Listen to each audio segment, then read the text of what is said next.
இந்த நாட்களில் சோஷியல் மீடியாவில் வைரலாக பேசப்படும் ஒரு விஷயம்.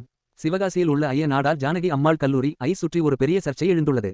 ரிப்போர்ட்ஸ் படி சோலை ராணி என்ற ஒரு மாணவி கல்லூரி வெளியே எடுக்கப்பட்ட ஒரு போட்டோ ஸ்டோரி காரணமாக கல்லூரி நிர்வாகம் புகார் சென்றதாக கூறப்படுகிறது.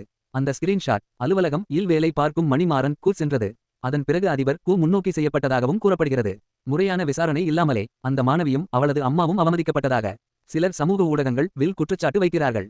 மேலும் என்குவயரி பெயரில் அந்த மாணவி மீது மன அழுத்தம் மற்றும் துன்புறுத்தல் நடந்ததாகவும் போஸ்ட் இல் கூறப்படுகிறது. இந்த சம்பவத்திற்கு பிறகு அந்த மாணவி தற்கொலை செய்து கொண்டதாக சிலர் கிளைம் செய்து #ஜஸ்டிஸ் ஃபார் சோலைராணி என்ற ஹேஷ்டாக் வைரல் ஆக்கி வருகின்றனர். இதற்கிடையில் முக்கிய குற்றவாளி என்று கூறப்படும் மணிமாறன் மீது ஃபைல் செய்யப்பட்டதாகவும் மாணவர்கள் போராட்டம் நடத்தியதாகவும் சமூக ஊடகங்கள் பதிவுகள் தெரிவிக்கின்றன.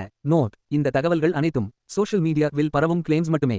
உண்மை என்ன என்பது அபிஷியல் இன்வெஸ்டிகேஷன் மூலம் மட்டுமே உறுதி செய்யப்படும். இது ஒரு தனிப்பட்ட தனியுரிமை, மாணவர் பாதுகாப்பு மற்றும் கல்லூரி பொறுப்பு குறித்து பெரிய விவாதம் ஆக மாறியிருக்கிறது. வலது நோக்கி காட்டும் விரல் இந்த இஷ்யூ பற்றி உங்கள் கருத்து என்ன? விசாரணை வெளிப்படைத்தன்மை இருக்கணுமா? காமெண்ட்ல சொல்லுங்க.